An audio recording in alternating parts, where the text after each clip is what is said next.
मुख्य न्यायाधीश N V Raman के कार्यकाल का कल आखिरी दिन था और अब से देश के अगले मुख्य न्यायाधीश यू ललित बन गए हैं। रमन के कार्यकाल के दौरान उच्च न्यायालय में 224 रिक्तियां थीं। न्यायाधिकरणों में 100 से अधिक सदस्यों की नियुक्ति की गई और शीर्ष अदालत में 34 न्यायाधीशों की पूरी ताकत है। जहां एक तरफ अपने काम के चलते रमन सुर्खियों में रहे, तो वहीं अपनी बेबाक अंदाज के चलते भी उन्होंने सभी का ध्यान खींचा। ऐसे में अपने कार्यकाल के आखिरी दिन भी उन्होंने कई मुद्दों पर चिंता जताई। एन वी रमन ने लंबित मामलों को एक बड़ी चुनौती करार दिया और मामलों की सुनवाई के मुद्दे पर ध्यान नहीं देने पर खेद व्यक्त किया।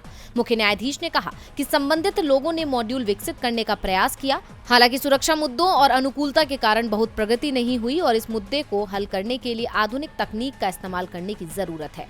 कोविड-19 महामारी के बीच अदालतों के कामकाज पर उन्होंने कहा कि अदालतों को चलाना प्राथमिकता है। न्यायपालिका की जरूरतें बाकी की जरूरतों से अलग थीं और इस बात पर जोर दिया कि जब तक बार सहयोग नहीं करता तब तक आवश्यक बदलाव लाना मुश्किल होगा और कहा कि भारतीय न्यायपालिका समय के साथ विकसित हुई है और इसे एक ही आदेश या निर्णय द्वारा परिभाषित या आंका नहीं जा सकता है। उन्होंने कहा, हमें इस तथ्य को स्वीकार करना होगा कि पेंडेंसी हमारे सामने एक बड़ी चुनौती है। मुझे ये स्वीकार करना चाहिए कि मामलों को सूचीबद्ध करने और पोस्ट करने का मुद्दा उन क्षेत्रों में से एक है जिन पर मैं ज्यादा ध्यान नहीं दे सका। मुझे इसके लिए खेद है। अपने पहले विधायी भाषण को समाप्त करते हुए न्यायमूर्ति रमन ने कहा, मैं अपने सभी सहयोगियों और बार के सभी सदस्यों को उनके सक्रिय समर्थन और सहयोग के लिए धन्यवाद देता हूं।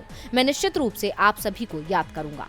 यानी अपने विधायी भाषण में भी सीजेआई ने न्यायपालिका की स्थिति पर चिंता जाहिर की। डीवी लाइव की रिपोर्ट।